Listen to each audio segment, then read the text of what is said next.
Yo ko ba secret on guerre est et ko sud. Des secret ngo. Wala ba benga ngo zimbangana. Zimbangana kaka, uzwaka mbika kaka ya pamba na ntsamba na makasu.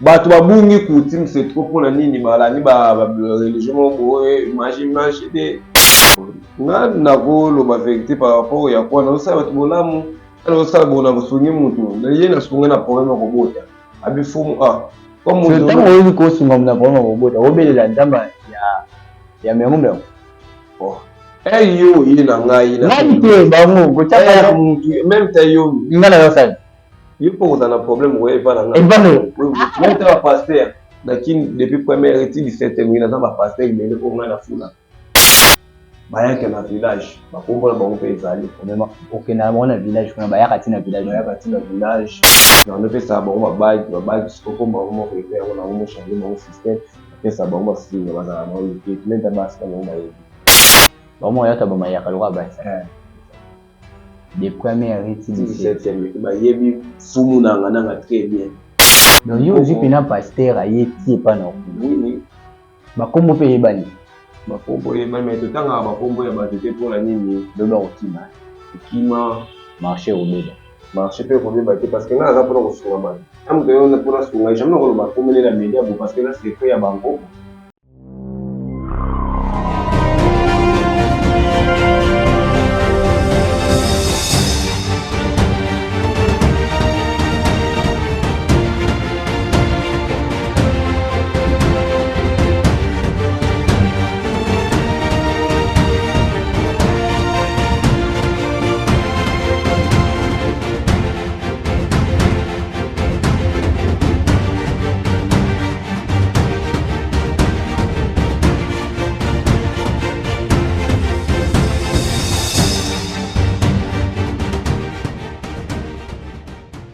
Peuple de Dieu, shalom. Satan a commis na 666 manières pour na ko baby sa ba destin ya bana ya Seigneur Jésus-Christ de Nazareth. Na destin na yo, oza na yo pauvreté, mais na destin oyo Satan a pesi yo o commis pauvre. A côté si célibat, a côté si ba blocage, a côté si ba esprit de mort, a commis si bana ba autisme ba yaki ba biki, ba o bazala ki na ba blocage, ba débloquer, vina ba changer, o bazala mikumba na bango, bo ya na ngo epai na Nzambe ye moko ko décharger bino botala o bakobi décharger nakoko ko bomba te bolamu Nzambe asali ngai prophète ba opportunité pour nga Clémence ekoma qui passe faveur ekoma qui passe tango na zungi ba opportunité o nga na kutani nango na kutani na ba opportunité donc mutu nyo soza na besoin ba opportunité na vie ba porte fungwama ba chance sala donc okutanaka na makambo malamu na nzela nga na une semaine on a utozonga na 2 semaines je suis heureuse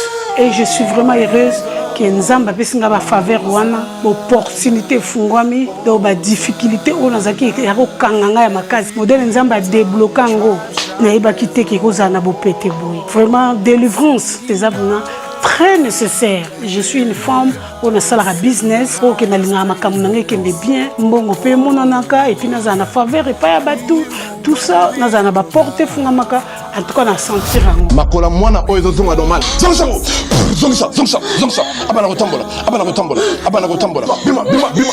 Bima. Libéré. Na ini susu parce que na pesa Nzambe merci na makambo asalelinga. Na pesa Nzambe merci parce que Nzambe atambwisi mwana bana nyoso o tu babotama na bango nyoso tu déjà batambola mwana nga azotambola te atakutu ko telema bolubeke mwana nga akozala koka donc après kaka mukolo na tango to yakani lobi no mwana nga ba mwa tamboli mba moko akoma moko telema na lobaki déjà awa ezali terminus na zana besoin ba oyo batambola partout matembo mingi bozali ebele bokola na biso na mokili mobimba merci na bino nyonso awa na kati ya chaîne ya biso ya Nouvelle Tendance Télévision plus de 172 000 abonnés lelo tokoloba nde lingala ya bakanja tokoloba bebe lingala ya solo awa na kati ya biso parce que na mokolo ya lelo toyeli le poto te pour le poto ezalaki na biso te ba oyo tobenga bakoko bafumu bavuluzi ba oyo babenga bapesa biso pouvoir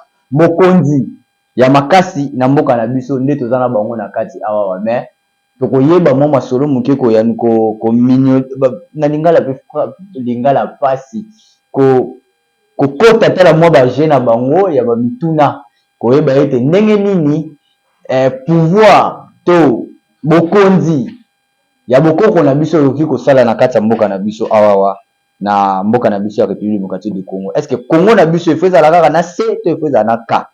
Nde tokozala yango awawa. Toza awawa na émission na biso ya lelo ya réponse à nos questions. Tokoloba mpe na lingala. Miyano na mituna na biso. Yango nde tokosala lelo. Merci beaucoup na Général Oyaza na sima ya caméra. Merci bongo na professeur Panju Jordan. Merci na équipe mobimba ya Nouvelle Tendance Télévision. Abonnez-vous massivement. Vous abonnez mingi awa na chaîne de la Nouvelle Tendance Télévision. Plus de 170 000 abonnés. Plus de 170 000 na lingala so dans le monde. So boye bibo la kisanga na ba commentaire et ça là vraiment bien. Toza awa na fumu na ngana.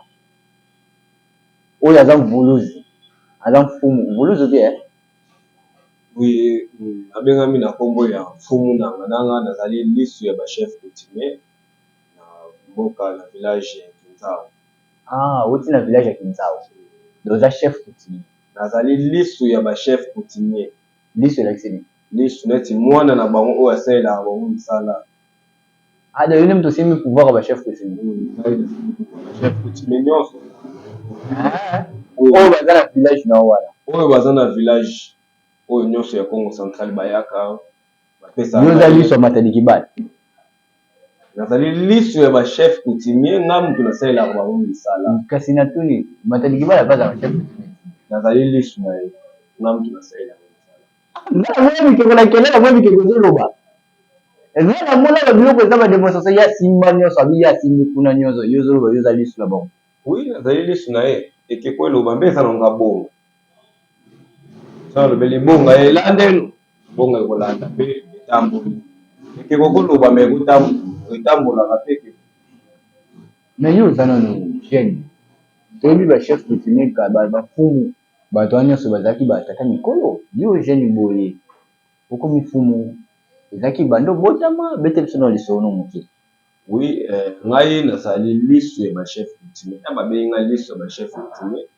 Ngai na botami mama na ngai nda alobela maladi oyo ezalaki ya mpesi. Nda maladi ya mpesi nake toluki ba maladi ya mpesi nyokoli mama na ngai wana aza na âge oyo ezali ya 11 ans. Nyokoli makasi teketi na village toyebaki noko na biso anosalisaka ba pesi babasu ye mtu alobela ye ngai te zwa makasa osalisa boye wana musika tozali mpe na mvungu oyo babengi jibom nasangisi na tiango na kati wana komi nkombo ya mama na biso na likasa nakomi yango nasangisi makasa nyonso yatie mai na kati wana elalaki 3 jours premier jour deuxième jour troisième jour mama amelaki yango abikaki yango sikoyo etindaki ngai na approche noko na biso mpe nazwa pouvoir wana parce que nde naza baponaki ngai parce que depuis nabotama nanalala mona mwasi te ndenge nazali na pouvoir na kati fumu yo za chaste.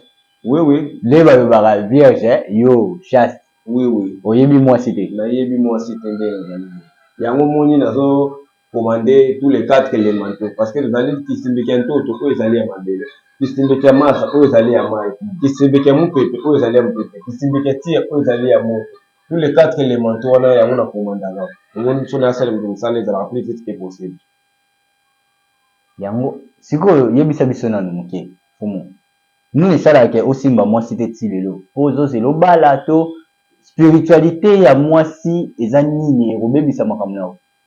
Oui, spiritualité ya mwasi par rapport à quoi ndenge ngai nazali liso bafumu nako zala na mwasi bo nazosola na ngai na ye mais kosimba ye d'une manière kosala rapport wana kosala yango te parce que ngai bapesi ngai nano nasalela bato misala nyonso nanu bato nakozala na ta na ngai oyo bandenge bapesa ye ngai lele ntina kosi age oyo eza na 32 eza moko na kotika mbala moko dena okokisa ata 32 ans na kosi moza na kisi makasi nazali na pouvoir kisi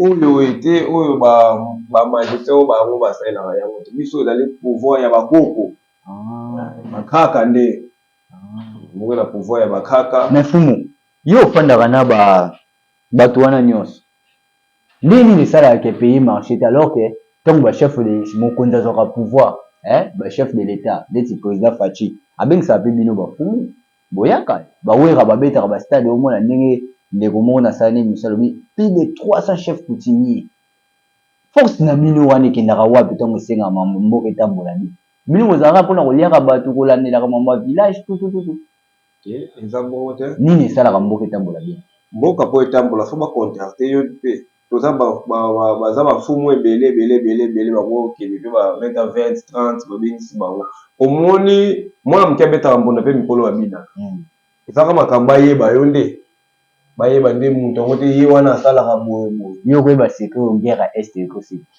nayebi sekret yango wana babengaka yango kazimbangana zimbangana kaka ozwa kaka mbika kaka ya pamba na ntsamba na makasu tobwaki na mai tobeli bisimbiki ya maza simbiki ya maza so tobeli bango torépondre mpo bato babungi kuti msetro mpona nini balani bareligion moko boye magie te magie rouge mais bozongola baancetre na bino par rapport à partir ya baancetre na bino bango nde bakofungola biso nzela plus vite que possible soki oluka bamagie rouge magie noire wana omona te ozosalela baénergie moko boye eza énergie moko ya nde te mais à partir ya ntsamba makasu oyo eza naturel ozwa bamo nini résultat plus vite que na baesprit oyo obimisa na mai wana baantité wana kozongisa yoyebi teke ezalaka pasi ezalaka pasi te ezalaka pasi te neti ngai nde naza bona nazali 6e génération ya mbernimbe nazali 6e génération ya mbernimbe abengaka mbernimbe mpe ayaka asaelenga mpe makambo akoma litoyoka akoma so ngando akoma ngando te asaka moto neti ngai si leo nasa mai oui yokendaka mpe nasa mai nakendaka nasa mai nakutanaka mpe na mbengu parce que nazali koko na ye 6e génération Kimbangu aza na nani mpa na bino Kimbangu tokobengaka force ya nzamba Kimbangu Kimbangu aza prophète ngai atizaka ete me ntango nakei na kamba kuna makambo na ngai nde bapesanga yango yoke na kamba mondima Kimbangu te ondimaki kwa prophète nakondimaki comme prophète ya bato kimbangiste basambelaka ye Kimbangu nga nalobela oyo akamba te oyo alataka liputa oyo ya papa oyo alataki liputa wana wana nga nasalelaka ye te mais oyo akamba wana bango balingaki comme prophète par rapport oyo yakuwa ndenge azosala bango misala parce que nde aza nti nakoloba nti nani mort azalaka bamaître ebele ye akozala neti mort azalaka bamaître ebele basalelaki misala akozala bafumu akozala bamaître spirituel akozala boye eza nti lisanga nzamba bakoko neza nani nzamba bakoko na ngai nzamba bakoko na ngai putukulendo pungika tulendo te ngai nabelelaka nde mbengu parce que nazali 6e génération ya mbengu donc yo kwaka nde na mbengu Kimbangu te si oza ndoki aza ndoki te ozosalela mbengu toyebi kazalaki liso ya Lucifer awa na Congo wana yo moto oyebi neti biso nayebi asunga ngai na makambo ebele yango mpe osungelaka bato yango mpe nasungelaka bato bazwaka mbala moko baguérison na bango chapeau eza nini chapeau ezali lolendo kasi pouvoir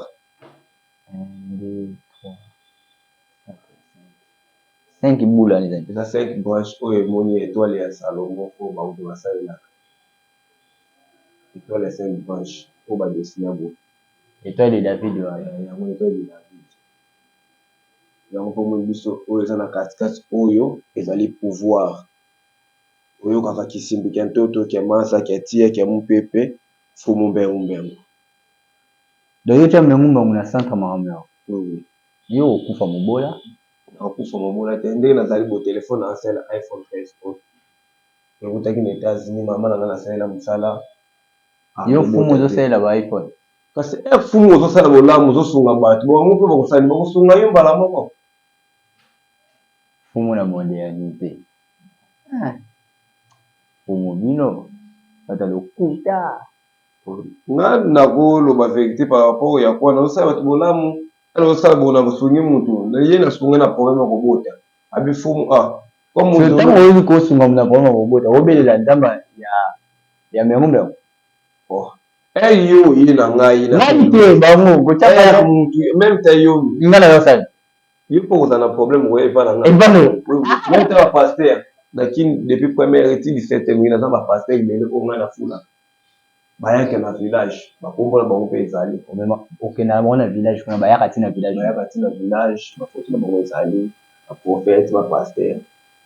Na on peut ça bango ba siko bango mo repère on a mo changer mon système après ça bango si na bazala na le qui même ta base na bango bayebi. Bango yata ba mayaka lokwa basi. Des premières études 17e bayebi fumu na ngana très bien. Bayebi na bapesa be bambongo na bango bien bapesaka mpe balandaka mpe baconsigne na bango makila te biso makila ezalaka te donc yo ozwi mpena paster aye ti epa na okuna oui bakombo mpe eyebani bakombo eyebani me totangaka bakombo ya bato te mpona nini loba kokima kokima marché kobeba marché mpe kobeba te parce que ngai aza mpona kosunga bato amoto yo mpona sunga jamai nakoloba komone na media bo parce que na secret ya bankoko eza bongo bakotaka na kati ya nzungu oyo tobelelaka eyala nkulu bapaster wana akoti na nzungu eyala nkulu nayembi eyala nkulu elelele eyala nkulu ya bongo Ousmane sebelebisisa bankulu batiaki nano kotyeva mbondo tyatanga menako bakoko wana bakaka ye nasime lomba na bao plus vite que possible par rapport na poiso moto azoluka likambo na ngai jamais nakokenda bakoko na biso bafetre na biso nakokenda na bango te nakoconsulite bafetre ya famille na bino sima koconsulite bafetre ya famille na bino bango nde bakokide ngai sala bo ena osalangisa ngo na 4 éléments mpo ngai nasalelaka kisebike ntoto kia maza kia tia kia mopepe yango mpe mama wana balobotaka te aparte ya mosika États-Unis kuna nalobaki so mama ya Canada so mama ya Canada mpe na Claude Giro moi wana okaningo na bato baza baprofesseur baprofesseur kasi Claude Giro ezali nzete kasi nature nzete oyo kotya boye yango ekosala lavage spirituel nani soki ozalaki na bablocage huile d'olive kutu yango te huile d'olive yango topesa bapaster mpo bapesa basere na bango bahuile d'olive eyaka voi ba 5 litre mpe nasali bapuye bake kuna obotaka te neti nga azalaka na pouvoir ya huile d'olive te nasalela yango bo moto oyo ekomona na partout na monde nayebi Claude Giro ekomona na mai déjà eza kasi donc yo ozalaka bahuile d'olive osamela mpo opesa bapaster baya bapesa bandimi bamela babika babota nga moto nasipapa opesaka bango mpe nombre ntango mosusu bana boye yo nde oza boye napesi autant so bato autant baye mpo babota basi babota mpo nombre wana efo ya soki mokeli par exemple aye mpa na yo ana posa ntango mosusu na eglise nde bato babotaka 5 ntango mosusu 10 bana opesi na mesure na ye 10 bamama baoya 10 babota apres wana barenouveler lisusu biso ya koya na nga nakopesa ete eza beli bamama wana babota bakobota bongo bana wana oza na intere na bango intere na bango na kozala nango te par rapport akwa bana oyo babotamaka bancetre nzambe eutaka epa nzambe parce que bancetre nde baza na avant bancetre basala pouvoir nyonso rapport ekendaka epa nzambe oyo akeya likolo na se ye wana nde par rapport yakwa ye nde asali bancetre me tozomona fumu mbengu nanaka ye nde nzambe bato bayebaka te kobunga nde nsima mosusu obengaka ekelama mobo bamagie noire bamagie rouge wana ozoyeba te ozobenga démon jin démon aza na kopesa o na droite oyo ezali nde ena ozoloba bongo ezali mpe bapoile oyo yango egidanga naloba mpe makambo ya bola mpe bato bakoni oyo ezali bapoile oyo ezali bapoile oyo ezali ya pouvoir yango ndapesa oyo batikelanga yango vano kono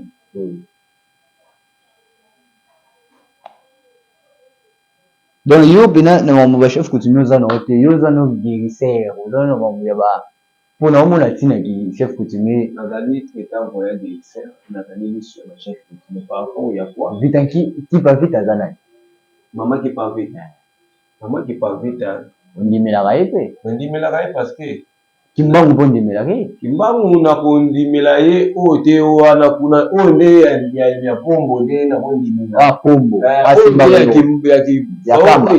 oyo te azalaka kuna ya kamba ye nini nakondimela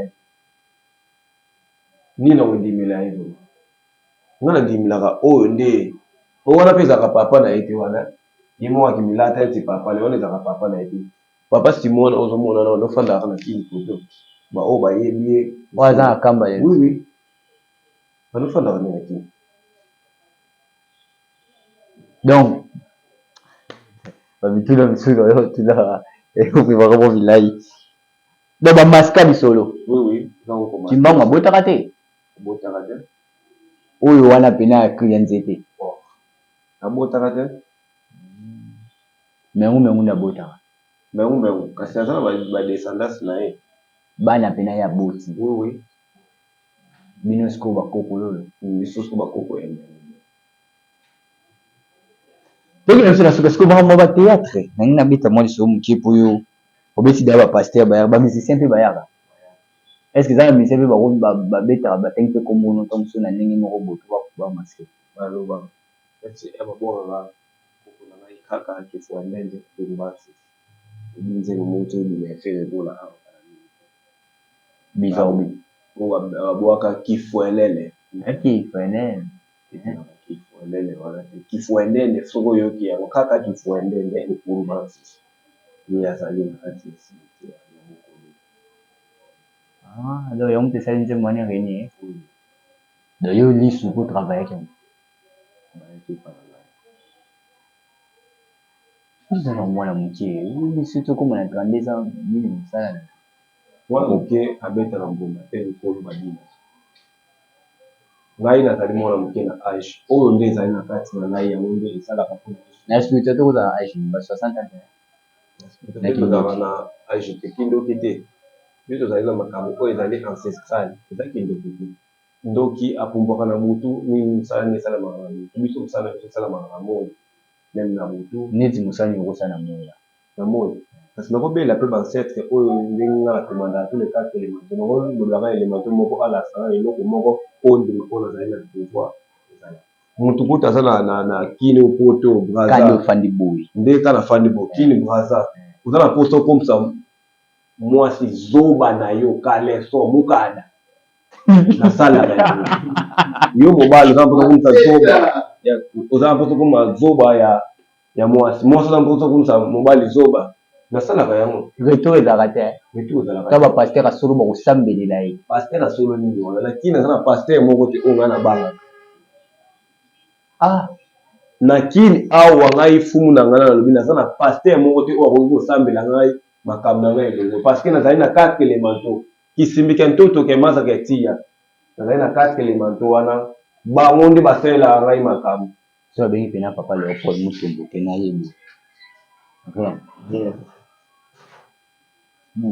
So babengi pena o ba papa ba pasteur makasi de quoi ba Francis Joël Moïse ni rien eloko ezate ngai na yebi place ko ngai na telemeli na yebi trebe ozofa na fumu na ngana ozofa na lisu ya ba chef coutumier ba yebi ope babangaka na sala makambo plus vite que possible na 3 jours comme dans pour ça retour d'affaires so okabwana na mwasi na yo osala 5 ans yo mo mutu nano bimala mwasi te mozo sa na za kono kosunga batu na pesa wa différence soki na dosala mabe c'est que bazet na ngape ba kosi nazali na pouvoir ancestral na kati ya ndoto pe 4 éléments oyo bakozala na posa na ngai na makambo na lobi te boyi kobenga na numéro on a plus 243 89 25 10 569.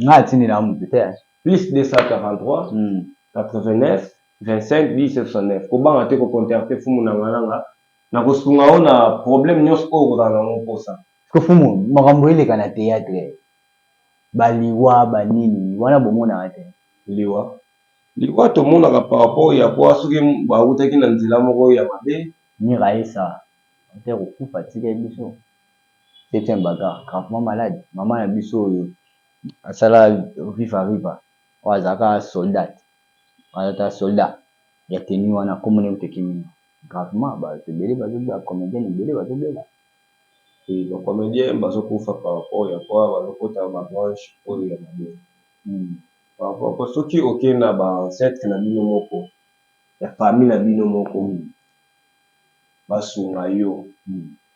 Moni succès na on peut ça la paix reine na on se petit au profiter tamo ya bien pe pour que la lion mo ya bien mais heureusement pour contacter bato mo oyo yebi na hotel monte ko si mananga o kufa pe kaka okika na ba branche mo be mabe ya moni ngai na zaili sur la chef continue ba ben ça na partout na voyage aka ndio songa bato ba nyos ko bazana na ko pour ça na ba komeje ba bana kufa parce que bakuta banjela mabe oui faut ba lemba ko kufa faut ba ya na biso to ko sa ba na nzungu pe to pia ba ko pouvoir lendo ndio ko sa ba pasteur le na ko sa ba pasteur ça va komeje be na simba baza mpe na de petit oyo na ozosimaka na mingi te bato oyenga ba style oyo soki ya soki banani bahaba américaine na bango mpe baobuye mpe bazobuye baotobengaka mpe bakalite apele video bazaka awa tu bavoyageaka bazaka na tu mibale oyebi no bango me ozolinga te koloba ges mawete koloba te bakombo na bango totika toleka oyebi no bango deja gas fabulous nasimaka ayaka epa na ngai nazali fumu boye te ya bafumu oyo ya bapamba mongonaka na sikobeta eloko wana ezali ba pouvoir na yo tibakasi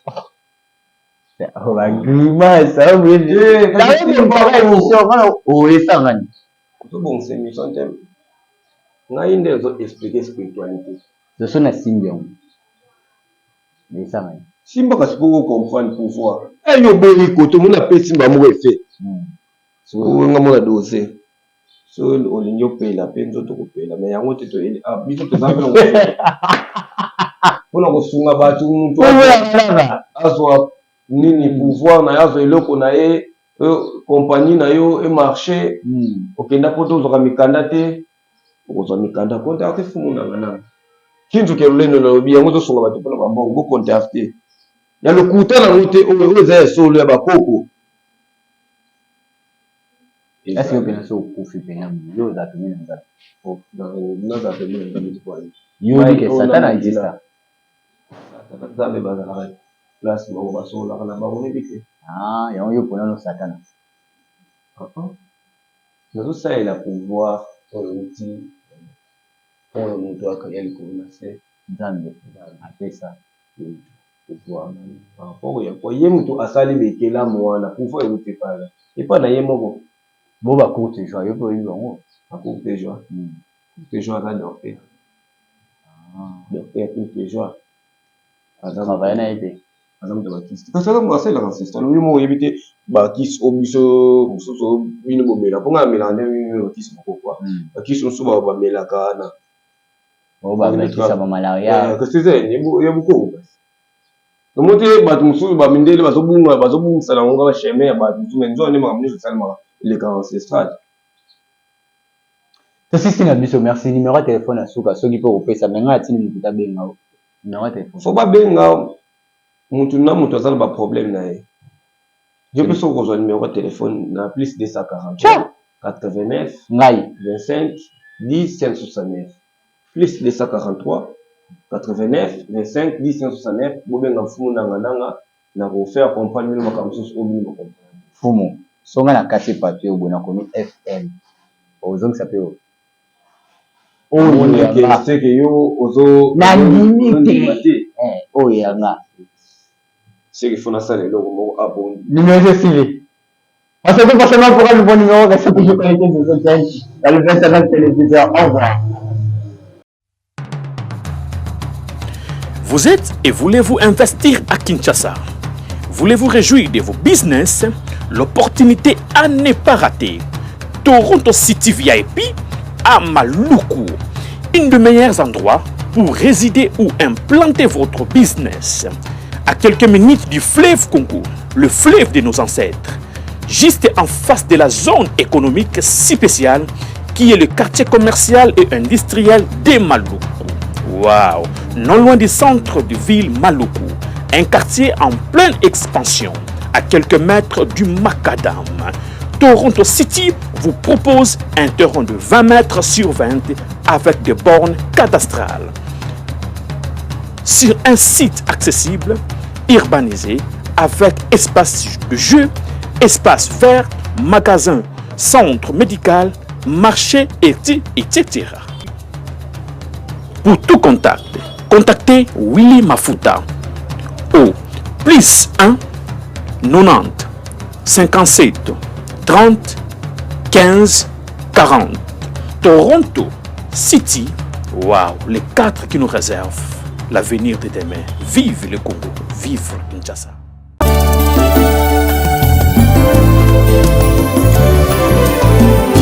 Éternel, je lève à...